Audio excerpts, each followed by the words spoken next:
With that in mind, let's get an update on what's happening.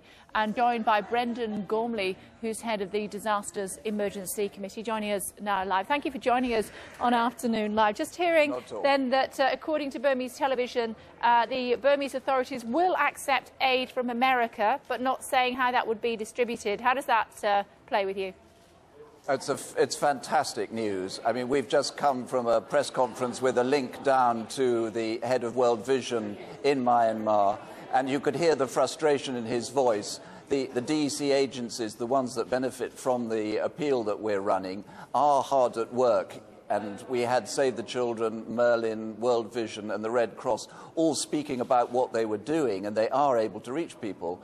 But they look shocked by the scale of the tragedy. So if the Americans are going to be allowed in now, that is fantastic news, or at least if their aid is going to be allowed in, that is wonderful news. But the problem is the aid is allowed in. We saw that from the World Food Programme, but then it's impounded. So it doesn't necessarily get to the people that need it most, does it?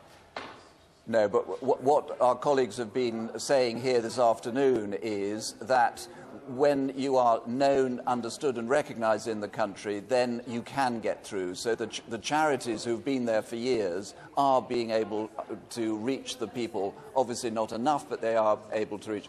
I talked to World Food Programme. They are in negotiations with the government. You're right that a flight has been impounded, but I think they are also hoping that they will be able to unblock the situation. I think what we're hearing is that the referendum, it is a very tense political moment for this weekend, and I think that's complicating relationships. But your piece of good news, hopefully, will strengthen the relief effort. But two flights, the contents of those flights have been impounded. Another one has been turned back because it had relief aid workers on board. I suppose the difficulty for you as an organisation... Yes, but I can quote all the ones... All of ours have got in. We've got people with visas. They are at work. It is horribly patchy, but I don't think one should turn it into, as it were, a major conspiracy, as though everything is being blocked. No, but then we do hear of comments of exasperation, of frustration, of disbelief. And as I was going to go on to say, and it was brought up in the news conference, it is difficult to reassure people here in the UK that they should continue to give because they're not sure that the aid is getting to where it needs to go. Well, I think that the answer that we gave this afternoon is that we can give assurances to the British public who are donating to the DEC member agencies. I know we can't solve all the problems, but at least we do have people on the ground. They do control the relief effort. They are buying clean water, food in the local markets, housing, tin sheets, plastic sheeting. So the British public can know that if they donate to the DEC, it's going to the relief effort. The frustration and the tears that you hear is that this relief effort is too small and is late. It isn't that it is happening, and that what we need actually is more money so that more local purchase can go on, that we can hire the trucks, we can hire the boats to reach those people. But obviously we need a huge international effort. But the British public are leading in showing that they care, and it is the UK charities that are actually delivering. And you're confident that all the UK charities that want to will be able to get visas to get into the country? I can't speak. All I can say is the ones that are getting money from the DEC are the ones that have agreements with the government, and although it's slow, we didn't hear anything about them being blocked. It's a very frustrating time for all concerned. Are you feeling confident that it will improve? People. Sure, absolutely, and that's what people want to give in order to be able to help. Are you safe in the knowledge that the situation will get better over the weekend? Certainly we will continue to build our relief effort, and that will do its modest part. Let's hope that the international community, that China, that Pakistan, that the friends of the government there will do their part, because it needs a huge, huge effort, and it needs to be done quickly. OK, thank you very much indeed. A surge in rice prices on the global markets.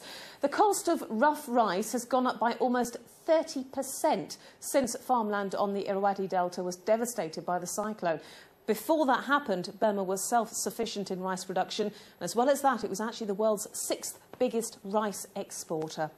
OK, that's all for the moment. More business for you a little later. OK, Sasha, thanks very much indeed. That thing that its leaders have agreed to accept help from the United States following condemnation of the way the junta has handled the cyclone crisis. And just hearing that the United Nations has launched an appeal for $150 million in food aid, that an emergency appeal for the people of Burma as part of the World Food Aid Programme.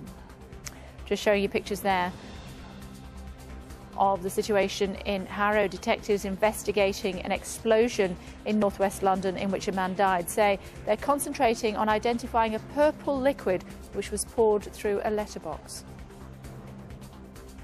And the inquest into the deaths are taking heed of international condemnation over their handling of the cyclone crisis. State TV is reporting that the country's leaders have agreed to accept help from the United States, but the country's top American diplomat says Burma won't allow in its aid workers. Earlier, the UN's World Food Programme halted aid flights because it said supplies were impounded by the country's military regime. We'll bring you the very latest live in just a moment. Also on the programme... Hello and welcome to Afternoon Live. Our top story: there are still no signs that Burma's military rulers will bow to international pressure and allow in foreign aid workers to help its cyclone victims. State TV is reporting that the country's leaders have agreed to accept help from the United States. But America's top diplomat says Burma won't allow in its aid workers. These are the main developments for you so far today. The UN's World Food Programme says it's stopped aid flights after 2 of its deliveries were impounded. It's estimated that more than 1.5 million people are now in danger. The Foreign Office says the number of deaths has risen to more than 63,000. Entire villages remain buried underwater in the Irrawaddy Delta. Stricken villagers say they've been left to fend for themselves. Well, the Prime Minister, Gordon Brown, has condemned the actions of the Burmese regime. There are people suffering in Burma. There are children going without food. There are people without shelter. It is utterly unacceptable that when international aid is offered, the regime will try to prevent that getting in. And I'm determined to work with the rest of the international community to make sure that people in need of help, people who face a long and terrible time ahead because of the loss of their homes and because there is famine, get all the help they need. And we will be working with the United Nations and other countries to make sure that that happens. Well, speaking from Burma, the chief executive of World Vision Australia, Tim Costello, told a news conference the situation's desperate. The truth is our staff who've been down in Bogalay, one of the worst affected areas, no, they have not reached a whole lot of people yet who still need aid, who after 6 days still haven't received it. They know it's a race against time to prevent the outbreak of waterborne epidemics.